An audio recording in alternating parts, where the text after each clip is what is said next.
वंदे मातरम ये सिर्फ दो शब्द नहीं है। भारत के स्वतंत्रता आंदोलन में ये एक ऐसा नारा था जिसने अंग्रेजी हुकूमत के खिलाफ लड़ रहे लाखों लोगों के भीतर जोश पैदा कर दिया।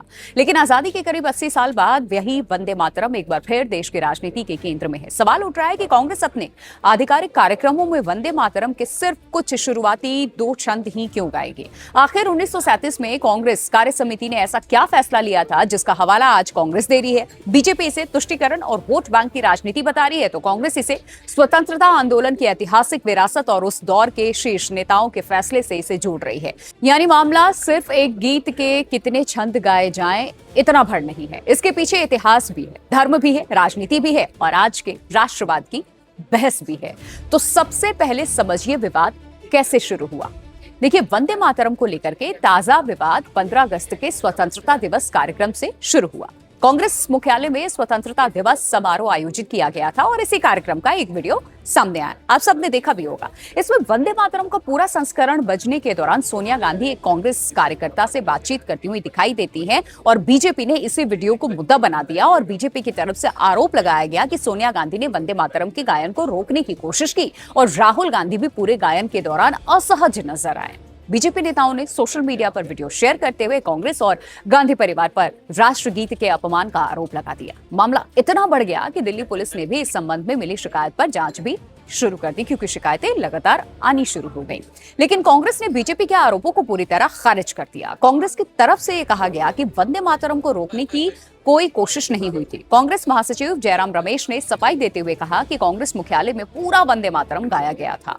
उनके मुताबिक सोनिया गांधी का इशारा गीत रोकने के लिए नहीं था, बल्कि कांग्रेस अध्यक्ष मल्लिकार्जुन खड़गे काफी देर से खड़े थे और सोनिया गांधी उनके लिए कुर्सी मंगवाने की बात कह रही थी। यानी कि कांग्रेस ने पूरे विवाद को बीजेपी की राजनीतिक व्याख्या गलत बताती।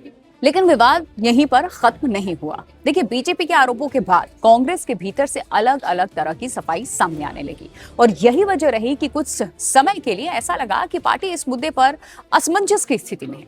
लेकिन बुधवार को कांग्रेस कार्य समिति की बैठक के बाद पार्टी ने अपना आधिकारिक रुख एकदम साफ कर दिया।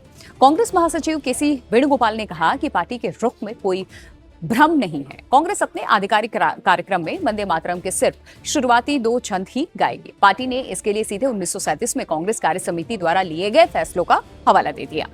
अब यहाँ सबसे बड़ा सवाल है कि 1937 में आखिर ऐसा क्या हुआ था जिसका हवाला दिया गया। तो इसके लिए हमें करीब 89 साल पीछे जाना होगा। 1937 में कांग्रेस कार्य समिति ने वंदे मातरम के शुरुआती दो छंदों को राष्ट्रगीत के तौर पर अपनाया था और वंदे मातरम के बाकी छंदों में हिंदू देवी देवताओं का उल्लेख आता है।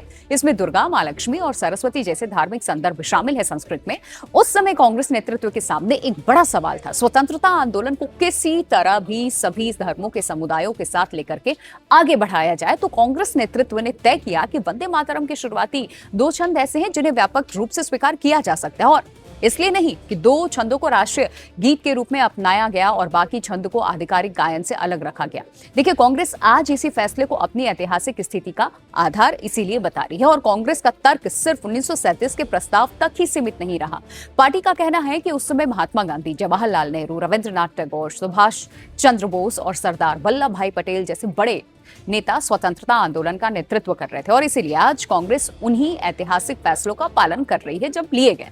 लेकिन बीजेपी इस इतिहास को बिल्कुल अलग नजरिए से देखती है। बीजेपी के मुताबिक अगर मैं आपको बताऊं तो बीजेपी का यह आरोप है कि कांग्रेस ने 1937 में मुस्लिम समुदाय को खुश करने के लिए वोट बैंक की राजनीति के कारण वंदे मातरम के बाकी पदों को हटा दिया था जो छंद थे। बीजेपी का यह कहना है कि जिस गीत ने स्वतंत्रता आंदोलन में लोगों को अंग्रेजों के खिलाफ खड़ा किया, उसी गीत को कांग्रेस ने राजनीतिक समझौते के नाम पर सीमित कर दिया। अब प्रधानमंत्री नरेंद्र मोदी ने भी इस मुद्दे पर कांग्रेस पर निशाना साधा। उनका यह आरोप है कि 1937 में कांग्रेस ने यहां मोहम्मद अली जिन्ना के विरोध के सामने झुककर वंदे मातरम के पूर्ण स्वरूप का समर्थन नहीं किया। बीजेपी इस फैसले को आगे चलकर देश के विभाजन की राजनीति से भी जोड़ती है। हालांकि कांग्रेस इस व्याख्या को पूरी तरीके से खारिज करती रही है और कहती है कि उस दौर के फैसले को आज की राजनीति के चश्मे से देखना सही नहीं होगा।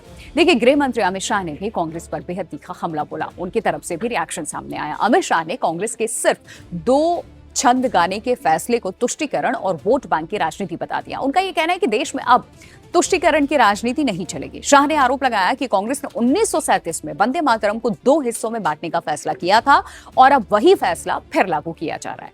अब बीजेपी का यह दावा है कि कांग्रेस का ये कदम राष्ट्रगीत के सम्मान से जुड़ा हुआ है और पार्टी इसका राजनीतिक विरोध करेगी। और बीजेपी अध्यक्ष हैं नितिन नवीन, जिन्होंने तो कांग्रेस पर हमला करते हुए उसे नई मुस्लिम लीग तक बता दिया। देखिए, उनका यह आरोप है कि कांग्रेस ने वोट बैंक की राजनीति के लिए राष्ट्रगीत का अपमान किया। बीजेपी का कहना है कि वंदे मातरम के लिए बलिदान देने वाले स्वतंत्रता सेनानियों के प्रति सम्मान का मतलब पूरी गीत को सम्मान देना है। तो कांग्रेस का भी पलटवार सामने आया और बड़ा स्पष्ट है इस बार भी। यहाँ केसी वेणुगोपाल ने बीजेपी पर निशाना साधते हुए कहा कि वंदे मातरम कांग्रेस के लिए सिर्फ राजनीतिक मुद्दा नहीं है, ये स्वतंत्रता संग्राम की भावनात्मक विरासत है।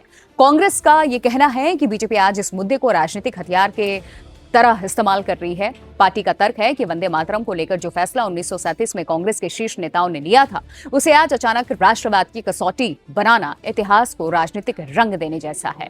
यानी दोनों पार्टियों के बीच में असली टकराव सिर्फ इस बात पर नहीं है कि गीत के कितने छंद गाए जाएं। असली टकराव ये है कि 1937 के फैसले को इतिहास का संतुलित निर्णय मान लिया जाए या मुस्लिम तुष्टीकरण का उदाहरण। अब इसमें केंद्र सरकार के नए निर्देशों की भूमिका भी समझना बहुत जरूरी है यहाँ पर, क्योंकि केंद्र सरकार ने वंदे मातरम और राष्ट्रगान को लेकर नए दिशा निर्देश जारी किए हैं। इन निर्देशों के मुताबिक अगर किसी कार्यक्रम में वंदे मातरम और जन गण मन दोनों गाए या बजाए जाते हैं तो पहले वंदे मातरम और उसके बाद राष्ट्रगान। अगर किसी राज्य या केंद्र शासित प्रदेश का अपना राज्य गीत भी है तो पहले राज्य गीत, फिर वंदे मातरम और अंत में जन गण मन होगा। सरकार के दिशा निर्देशों में वंदे मातरम के सभी 6 पदों को शामिल करने पर जोर दिया गया है और पहले कई सरकारी और सार्वजनिक कार्यक्रमों में इसके शुरुआती 2 छंद ही गाए जाते थे। अब सरकार के नए दिशा निर्देश के बाद पूरी गीत को लेकर के बहस और तेज हो गई है। लेकिन यहाँ एक और महत्वपूर्ण बात है जो आप सभी को जानना चाहिए। देखिए, सभी कांग्रेस शासित राज्यों में भी इस मुद्दे पर एक जैसा रुख दिखाई नहीं देता। कर्नाटक और तेलंगाना में वंदे मातरम का पूरा संस्करण गाए जाने की बात सामने आई, जबकि केरल सरकार ने कहा कि पूरे राष्ट्रगीत को गाना अनिवार्य नहीं है। केरल की तरफ से केंद्र के निर्देशों को सलाह के तौर पर देखा गया, अनिवार्य आदेश के तौर पर नहीं। और इससे ये सवाल भी उठ रहा है कि अगर कांग्रेस पार्टी का केंद्रीय नेतृत्व 2 पदों के पक्ष में है, 2 छंदों के पक्ष में है, तो उसको अलग अलग राज्यों में अलग अलग तरीके क्यों उसके नजर आ रहे हैं। और यही वजह है कि बीजेपी कांग्रेस पर दोहरे रवैये का आरोप लगा रही है। अब आते हैं 11 अगस्त के उस नए कानून पर जिसने विवाद को और संवेदनशील बना दिया। देखिए, संसद ने हाल ही में वंदे मातरम को कानूनी संरक्षण देने वाला नया कानून पारित किया है और इसी के तहत वंदे मातरम को जन गण मन के बराबर कानूनी संरक्षण देने की बात कही गई है और जानबूझ करके इसके अपमान या गायन में रुकावट डालने पर 3 साल तक की सजा, जुर्माना या दोनों का प्रावधान बता दिया गया है। और यही वजह है कि 15 अगस्त के कांग्रेस मुख्यालय वाले वीडियो को लेकर के बीजेपी की तरफ से आरोप और भी गंभीर तरीके से उठाए गए। हालांकि किसी व्यक्ति पर कानूनी कार्रवाई के लिए सिर्फ राजनीतिक आरोप काफी नहीं होते हैं और मामले की वास्तविक कानूनी स्थिति संबंधित जांच और कानून के मुताबिक तय होगी कि क्या है। अब आपको थोड़ा पीछे जाकर समझाते हैं कि वंदे मातरम का इतिहास इतना महत्वपूर्ण क्यों है जिसको लेकर के आज बहस हो रही है। तो वंदे मातरम की रचना बंकिम चंद्र चट्टोपाध्याय ने की थी।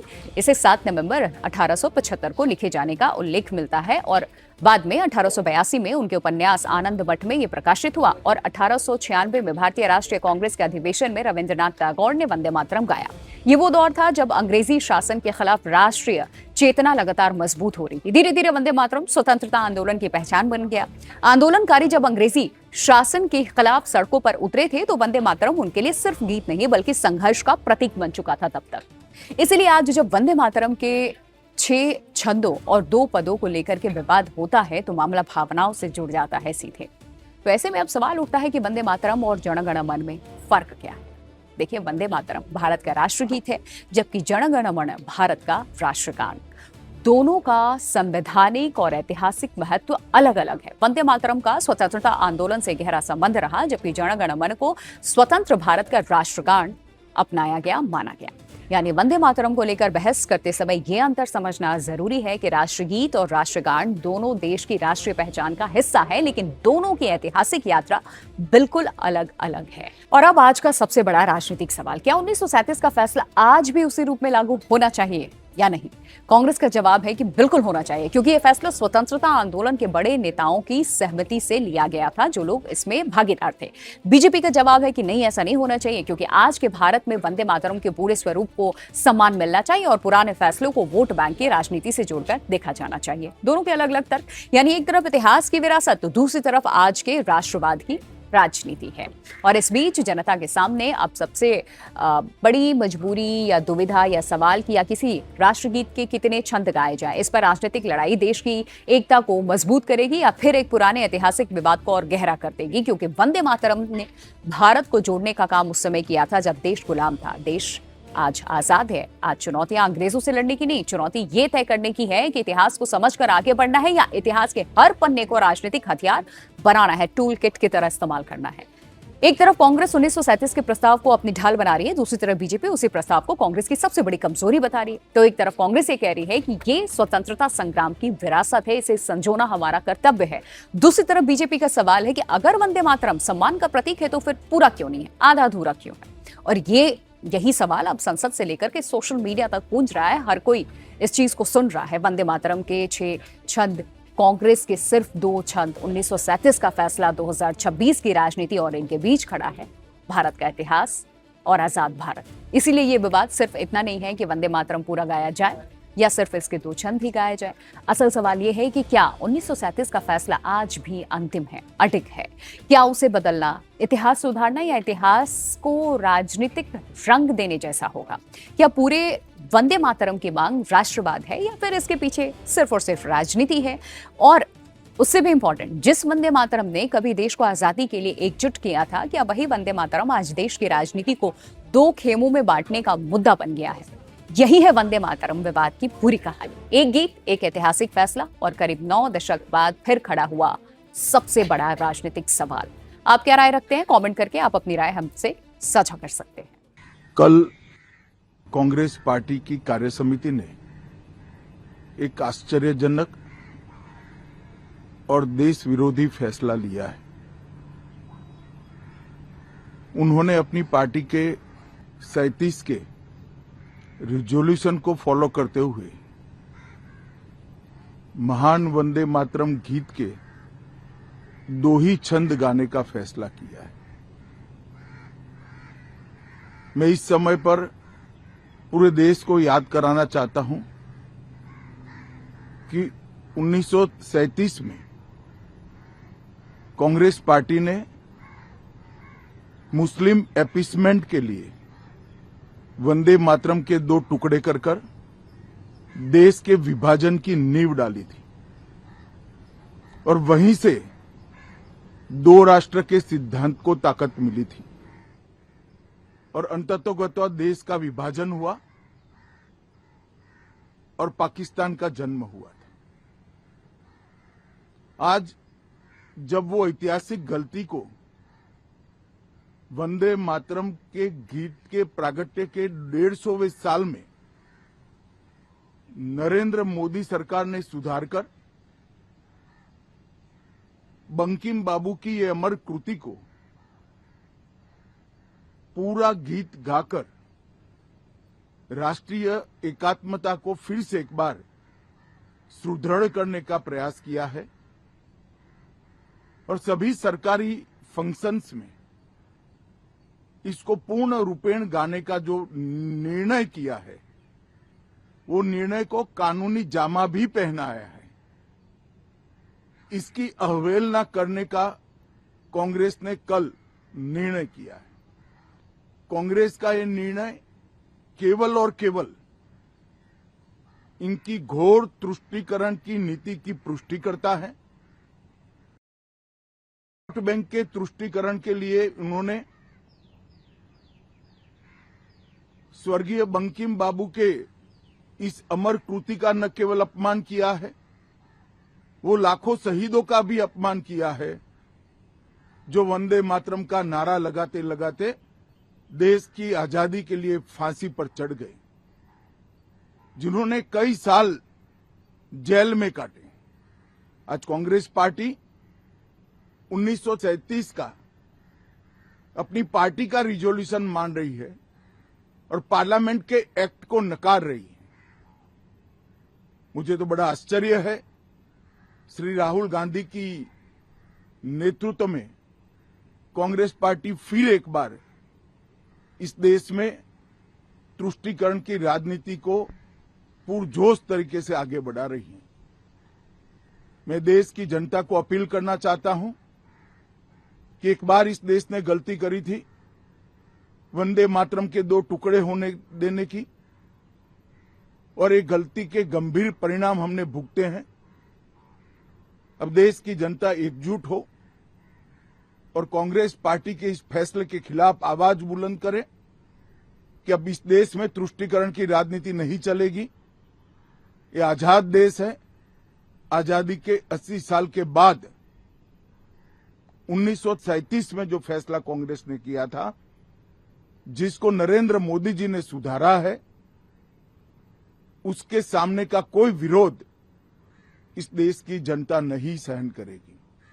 भारतीय जनता पार्टी कांग्रेस पार्टी के इस फैसले की कड़ी निंदा करती है और हम इसका जनता के बीच में और विधायी सदनों में भी पुरजोश विरोध करेंगे। The BJP is saying that on Vande Mataram issue, Congress is doing appeasement politics. Nothing, brother. They want to divert the issue of paper leak, chanda chori, and Chinese incursion on Arunachal. These are the issue of the country nowadays. They want to divert it. That is why they are doing all these things. Vande Mataram we are doing for the last 37 onwards. More than 90 years we are doing this. What is new in it for us? We are doing Vande Mataram for the last 90 days. We are continuing that. That's all. And yesterday you said that it's an emotional thing for you. Certainly. Vande Mataram and this Rashtrageet, both are emotional songs for us, entire congressmen, because that was the part of Indian freedom struggle. BJP didn't know anything about the freedom struggle. Those people, those are agitating, or those leaders are also not part of any independence struggle. Vande Mataram and national anthem was a part of, basically Vande Mataram was a part of freedom struggle.